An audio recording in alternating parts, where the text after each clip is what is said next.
Hello friend, this is Mamta Samri Khandelwal and you are watching MSK chemistry. तो previous video में हमने empirical formula and molecular formula को discuss किया था। आज हम डिस्कस करेंगे स्टाइक्योमेट्रिक एंड स्टाइक्योमेट्रिक कैलकुलेशंस। तो ये स्टाइक्योमेट्रिक कैलकुलेशंस होती क्या है, आप इस पे नाम पे मत जाइए, ये डिफ़िकल्ट नहीं होती है। So these are the quantitative calculations based on a balanced chemical equation. मतलब अगर आपको किसी रिएक्शन की बैलेंस्ड केमिकल इक्वेशन पता है तो आप रिएक्टेंट एंड प्रोडक्ट के मास, वॉल्यूम और मोल्स इनकी इंफॉर्मेशन निकाल सकते हैं। रिएक्टेंट का पता है तो प्रोडक्ट की निकाल सकते हैं, प्रोडक्ट का पता है तो रिएक्टेंट की निकाल सकते हैं। इन्हीं को ही हम स्टाइक्योमेट्रिक कैलकुलेशन बोलते हैं। जैसे कि मान लीजिए हमारे पास एक बैलेंस्ड केमिकल इक्वेशन है। अब ये तीनों क्या है, गैसियस, रिएक्टेंट भी गैस है और प्रोडक्ट भी गैस है। तो इससे हमें क्या क्या इन्फॉर्मेशन मिल रही है। मोल्स के रेफरेंस में देखें तो 1 mole of nitrogen react with 3 moles of hydrogen and produces 2 moles of ammonia. अगर इसको हम मास के रेस्पेक्ट में देखना चाहें तो 28 grams of nitrogen react with 6 grams of hydrogen and produces 17 to 34 grams of ammonia. तो ये मास के रेफरेंस में हमें मिल गया। अगर हमें इनका वॉल्यूम निकालना है तो क्योंकि ये सारी गैसेज हैं और एसटीपी कंडीशन की अगर हम बात करें तो हम ये बोल सकते हैं 22.4 litre of ammonia react with 3 into 22.4 litre of hydrogen and produces 2 into 22.4 litre volume of ammonia. तो इसका मतलब क्या है कि स्टाइक्योमेट्रिक कैलकुलेशन में हम क्या क्या करते हैं, रिएक्टेंट एंड प्रोडक्ट इनके मास रिलेशनशिप को कैलकुलेट कर सकते हैं, मास और वॉल्यूम को भी कर सकते हैं। क्यों? क्योंकि 1 मोल कितना वॉल्यूम ऑक्यूपाई करता है एसटीपी पर, 22.4 लीटर। और इसके अलावा हम इनके वॉल्यूम रिलेशन को भी चेक कर सकते हैं, कैलकुलेट कर सकते हैं। तो ये सब हम करेंगे न्यूमेरिकल्स के थ्रू। तो स्विच टू द न्यूमेरिकल। और ध्यान रखिए हम सिर्फ 4 न्यूमेरिकल्स करेंगे and fourth one is going to be highly infectious numerical. वो आपको बहुत सारी चीज़ें सिखाएगा। तो हमेशा की तरह पहले रूट कॉन्सेप्ट वाले numericals, then tricky numerical. So the question is how much calcium oxide will be produced by decomposition of 5 gram calcium carbonate. तो मास और मास में रिलेशनशिप यहाँ पे पूछा है। रिएक्टेंट हमारा कैल्शियम कार्बोनेट है और प्रोडक्ट एक हमारा है कैल्शियम ऑक्साइड। तो 5 ग्राम कैल्शियम कार्बोनेट से कितना मास कैल्शियम ऑक्साइड का हमें मिलने वाला है। So this is the category of mass relationship. ठीक है, तो पहले तो इक्वेशन हमें पता होना चाहिए। सो कैल्शियम कार्बोनेट का जब डिकम्पोजिशन होता है तो it turns into calcium oxide plus carbon dioxide. ठीक है, तो इसका 1 मोल, इसका 1 मोल और इसका 1 मोल। 1 मोल कैल्शियम कार्बोनेट से 1 मोल ही कैल्शियम ऑक्साइड प्रोड्यूस होता है और 1 मोल ही कार्बन डाइऑक्साइड। अब अगर आपको इनके मोल्स पता है तो मोलर मास निकाल लीजिए। 40 + 12 + 2 × 16 कितना हो गया, सब ऐड किया तो 100 ग्राम। कैल्शियम ऑक्साइड का कितना होगा, 40 + 16 56 ग्राम और कार्बन डाइऑक्साइड का तो 44 ग्राम होता ही है। हमें इसमें और इसमें रिलेशन चाहिए। तो क्या दिक्कत है, हम जानते हैं कि 100 ग्राम प्रोड्यूस कर रहा है कितना calcium oxide, 56 gram. 100 gram calcium carbonate is producing 56 grams of calcium oxide. So कितना पूछा है हमसे, 5 ग्राम है, आई थिंक 5 ग्राम कितना प्रोड्यूस करेगा, 5 gram calcium carbonate will produce 56/100 × 5। So it will be 0.56 × 5, 5 6 30, so it will be 2.8 gram. So 2.8 gram calcium oxide will be produced, right? तो देखा कितना सिंपल क्वेश्चन है, लेकिन इन्हीं कॉन्सेप्ट्स को यूज़ करते हुए हम ट्रिकी क्वेश्चंस करते हैं। Now second question is how many litres of oxygen at STP are required to burn completely 2.2 gram of propane. अब देखिए यहाँ पे हम एक चीज़ जानते हैं कि किसी भी हाइड्रोकार्बन का H8, ये प्रोपेन का फॉर्मूला होता है CnH2n+2। किसी भी हाइड्रोकार्बन का जब कंबशन होता है तो प्रोडक्ट हमेशा कार्बन डाइऑक्साइड और वाटर होते हैं, और जितना कार्बन इसमें होता है वो कम्प्लीटली कन्वर्ट हो जाता है CO2 में, और इसका हाइड्रोजन कन्वर्ट हो जाता है वाटर में, और ऑक्सीजन कंबशन के लिए हमें रिक्वायर्ड होता है। अब यहाँ पे आपसे ये पूछा है कि एसटीपी कंडीशन पे हमको कितना ऑक्सीजन चाहिए to completely burn 2.2 gram of propane. तो पहले तो हम देख लेते हैं ये जो इक्वेशन है ये बैलेंस्ड नहीं है। तो बैलेंस करने का तरीका क्या है, CHO, पहले कार्बन को बैलेंस कीजिए, तो इधर 3 है तो यहाँ मैंने 3 लिख दिया। फिर हाइड्रोजन को बैलेंस कीजिए, यहाँ 8 है तो यहाँ पे मैंने 4 लिख दिया। अब ऑक्सीजन को बैलेंस कीजिए, तो ऑक्सीजन 3 2 6, 6 + 4 10, तो यहाँ पे 5 O2 हमने लिख दिया। मतलब इसका 1 मोल इसके 5 मोल से रिएक्ट करता है और 3 moles carbon dioxides and 4 mole water produce करता है। अब हमें यहाँ पे मास और वॉल्यूम का रिलेशनशिप यूज़ करना होगा। तो जब हम इसका 1 मोल लेते हैं तो 1 मोल का मतलब मास कितना होगा, प्रोपेन का मोलर मास निकालिए, C3H8, 12 × 3 + 8, 36 + 8 इट कम्स 44 ग्राम्स।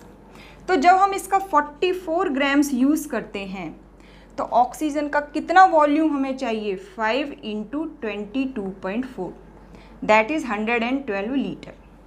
तो जब ये रिलेशन हमें मिल चुका है तो हम 2.2 ग्राम के कंबशन से कितना ऑक्सीजन निकलेगा, कितना ऑक्सीजन हमें चाहिए वो निकाल सकते हैं। कैसे, देखिए यूनिटरी मेथड यूज़ करना होगा। When we take 44 gram of propane, how much oxygen is required, 112 litre. So for 2.2 gram of propane we require 112 by 44 × 2.2, ठीक है। सो 22 × 44, सो इसकी वैल्यू कितनी आएगी, आई थिंक 5.6 लीटर, ठीक है। So 5.6 litre of O2 is required to burn completely propane. अब एक third question और। सो स्टाइक्योमेट्रिक कैलकुलेशंस को हम किसी सैंपल की परसेंटेज प्योरिटी को भी कैलकुलेट करने में यूज़ करते हैं। तो ये एक अलग कैटेगरी का क्वेश्चन है। यहाँ पे हमें एक जिंक का पीस दिया हुआ है जो कि H2SO4 से रिएक्ट करता है और उससे हमें हाइड्रोजन का जो वॉल्यूम मिलता है STP पे, दैट इज़ 200 क्यूबिक सेंटीमीटर। अब ये चीज़ तो पक्का है, यहाँ पे ये percentage purity of zinc sample पूछ रहे हैं कि ये इम्प्योर सैंपल है, ठीक है। और हमसे पूछा गया है कि इस जिंक सैंपल की परसेंटेज प्योरिटी कैलकुलेट कीजिए, तो इसका फॉर्मूला हमने लिख दिया है। जिंक सैंपल हमारा इम्प्योर है जिसका एटॉमिक मास 65U होता है। तो सबसे पहला रिक्वायरमेंट क्या है, बैलेंस्ड केमिकल इक्वेशन लिख देते हैं। जिंक की जब H2SO4 से रिएक्शन होती है तो जिंक सल्फेट बनता है और साथ में हाइड्रोजन गैस निकलती है। यहाँ पे रिलेशन इनके बीच में पूछा गया है। तो जब हम इसका 1 मोल लेते हैं तो इसका भी 1 मोल ही बनता है, ठीक है। अब जिंक का एटॉमिक मास कितना है, 65 ग्राम। तो जब हम इसका 65 ग्राम लेंगे तो इसका कितना वॉल्यूम होना चाहिए, 22.4 लीटर। हमें क्वेश्चन में गिवन है कि हाइड्रोजन का जो वॉल्यूम है गैस का STP पे, that is 200 cubic centimetre, that is equal to 200 ml, that is 0.2 litre. तो जब हम 0.2 लीटर हमें हाइड्रोजन मिलता है तो जिंक के प्योर सैंपल का मास कितना होना चाहिए, पहले हम ये कैलकुलेट करते हैं। तो देखिए जब हमें 22.4 लीटर वॉल्यूम हाइड्रोजन गैस का मिलता है तो जिंक का मास कितना होता है, 65 ग्राम जिंक, ये है हाइड्रोजन गैस। तो अगर आप 0.2 लीटर हाइड्रोजन गैस अगर आपको मिलती है तो उसके लिए जिंक का मास कितना होना चाहिए, डिवाइडेड बाई 22.4 × 0.2 से ये कट जाएगा 112, और इसको जब हम करते हैं तो इसकी वैल्यू आनी चाहिए 556 ग्राम, आई थिंक इसकी वैल्यू 0.58 ग्राम इसका वैल्यू आएगा। कैलकुलेशन इज़ द मैथ्स, ये केमिस्ट्री नहीं है, ठीक है। तो 0.58 ग्राम अगर जिंक का प्योर सैंपल है तो एसटीपी पे हाइड्रोजन हमें कितनी मिलती है, 0.2 लीटर। जबकि एक्चुअल में हमने जिंक का मास कितना लिया है, 0.635 ग्राम, क्योंकि जिंक हमारा इम्प्योर है। तो इसकी परसेंटेज प्योरिटी हम निकाल लेते हैं, फॉर्मूले को यूज़ कीजिए। प्योर सैंपल का मास कितना होना चाहिए, 0.58, इम्प्योर कितना है 0.635, ठीक है। 100 से मल्टीप्लाई कर दीजिए तो ये आएगा करीब 91.33%। तो देखा, ये एक अलग कैटेगरी का क्वेश्चन हो गया। अब क्वेश्चन 4 करने वाले हैं, उसको ध्यान से देखिएगा आप। So this is highly infectious question, बहुत कुछ ही क्वेश्चन आपको सिखाने वाला है। अगर आपको कभी भी कोई क्वेश्चन डिफ़िकल्ट लगे तो मैं अपने स्टूडेंट्स को हमेशा बोलती हूँ, read the question 2 times, you will get a clue to solve that numerical, right. So यहाँ पे क्वेश्चन में दिया हुआ है एक वेल्डिंग फ्यूल है, और कभी भी हम किसी भी फ्यूल का जो कि एक हाइड्रोकार्बन होता है उसका कंबशन करते हैं तो प्रोडक्ट में हमेशा कार्बन डाइऑक्साइड और वाटर मिलते हैं। तो वही इन्फॉर्मेशन यहाँ पे गिवन है कि जब फ्यूल का कंबशन किया जाता है तो 3.38 gram carbon dioxide and 0.69 gram water हमें मिलता है, and no other product is gained. इसके अलावा एक और इन्फॉर्मेशन गिवन है, a volume of 10 litre of this welding gas is found to weigh 11.6 gram. अब देखिए ये इन्फॉर्मेशन बड़े काम की है, क्यों है, क्वेश्चन में पूछा क्या गया, empirical formula, molecular formula and molar mass of the gas.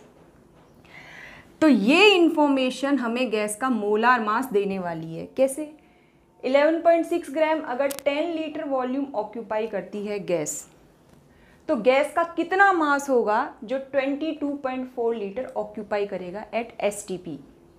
तो आपका काम हो गया, मोलार मास तो आपको यहीं से मिल जाएगा। आप कैलकुलेट कीजिए, 26 ग्राम इसका वैल्यू आएगा। पॉज करके आप कर सकते हैं। अब हम क्वेश्चन का जो 1 पार्ट है उसमें जो इन्फॉर्मेशन गिवन है वो हमने यहाँ पे लिख ली है। अब यहाँ पे आपको एक कॉन्सेप्ट यूज़ करना पड़ेगा कि हाइड्रोकार्बन से हमें कार्बन डाइऑक्साइड मिल रही है, तो इस हाइड्रोकार्बन में जितना भी कार्बन है that is converting into carbon dioxide. So the mass of carbon present in this carbon dioxide is equal to the mass of carbon present in the fuel. तो देखिए ये कितनी इंपॉर्टेंट इंफॉर्मेशन है। इसी तरीके से इस हाइड्रोकार्बन में जितना भी हाइड्रोजन है वो कन्वर्ट हो रहा है वाटर में। So the mass of hydrogen in fuel is equal to mass of hydrogen in water. तो ये इन्फॉर्मेशन भी बड़ी काम की है। अब इन दोनों इन्फॉर्मेशन को यूज़ करते हुए हम percentage of carbon and percentage of hydrogen in this fuel can be calculate. कैसे करेंगे तो देख लेते हैं। देखिए जब हम कार्बन डाइऑक्साइड की बात करते हैं तो ये 3.38 ग्राम में कार्बन कितना है ये कैसे पता लगाएं। तो कार्बन डाइऑक्साइड का मोलर मास कितना होता है 44 ग्राम। तो 44 ग्राम कार्बन डाइऑक्साइड में कार्बन कितना होता है बताइए 12 ग्राम। तो फिर 3.38 ग्राम में कैलकुलेट करने में क्या दिक्कत है। सो 3.38 gram carbon dioxide will have 12/44 into 3.38 और इसकी वैल्यू आएगी 0.9217 ग्राम। ये आप कैलकुलेट कर लीजिएगा। So in case of water we can write 18 gram of water का मोलर मास 18 ग्राम होता है। 2 grams of hydrogen is present. So in 0.69 gram water hydrogen present will be 0.2/18 into 0.69, right. इसका answer आएगा 0.0767 ग्राम। तो देखिए carbon और hydrogen दोनों का मास हमें मिल चुका है। इसका मतलब ये है mass of hydrocarbon will be 0.9217 plus 0.0767 और इसकी वैल्यू आएगी 0.9984 ग्राम।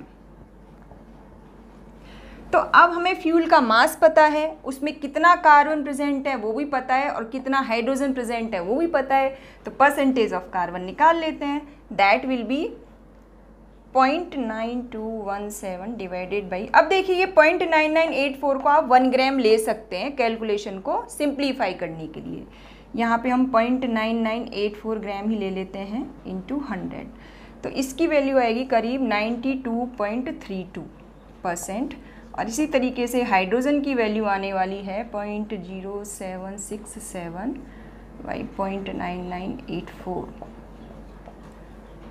ये आएगी 7.268। ठीक है, अब देखिए परसेंटेज जो मास होता है ना इनका, उसी को हम ग्राम्स मान लेते हैं। क्यों? क्योंकि परसेंटेज बाय मास का मतलब होता है कि 100 ग्राम में इतना मास प्रेजेंट है। तो मास ऑफ कार्बन यहाँ पे कितना हुआ, 92.32 ग्राम हो गया आपका कार्बन, एंड 7.68 ग्राम हो गया हाइड्रोजन। तो अब इनके मोल्स निकाल लेते हैं। So moles of carbon will be 92.32 divided by 12, इसकी वैल्यू कितनी आएगी 7.69 something, and moles of hydrogen will be 7.68 divided by 1, इसकी वैल्यू आएगी 7.68। अब देखिए मोल्स के रेशो 1:1 है। ठीक है, तो एम्पिरिकल फॉर्मूला हमारा हो गया CH, और एम्पिरिकल फॉर्मूला मास हो गया 12 + 1 दैट इज 13 ग्राम। ठीक है, तो हमारा ये एम्पिरिकल फॉर्मूला हमें मिल चुका है, दैट इज CH। अब मॉलिक्यूलर फॉर्मूला हमें निकालना है, लेकिन उसके लिए हमें मोलार मास पता होना ज़रूरी है। तो इस इंफॉर्मेशन से हम मोलार मास कैलकुलेट करते हैं। कैसे? कि अगर 10 लीटर वॉल्यूम ऑक्यूपाई करता है गैस का 11.6 ग्राम, तो 22.4 लीटर, क्योंकि किसी भी गैस का 22.4 लीटर वॉल्यूम अगर STP पर है तो वो जितना मास ऑक्यूपाई करती है वो उसका मोलार मास होता है। इट विल बी 11.6/10 इंटू 22.4, इसकी वैल्यू आएगी 26 ग्राम। अब देखिए ये हमारा क्या हो गया, मॉलिक्यूलर मास, या इसको आप मोलार मास बोल दीजिए। अब इनकी वैल्यू सेम नहीं है, this is 26 gram, that is 13 gram, तो इन दोनों का रेशो कितना होगा 2। So our molecular formula will be 2 into empirical formula, so 2 into CH, so our gas will be C2H2, that is acetylene। तो देखा है ना ये कितना अच्छा क्वेश्चन। सो कीप वॉचिंग, बने रहिए हमारे साथ MSK केमिस्ट्री। और अगर आपको किसी टॉपिक पे वीडियो चाहिए तो आप कमेंट सेक्शन में टाइप कीजिए, हम उस टॉपिक पर वीडियो ज़रूर बनाएंगे। Thank you.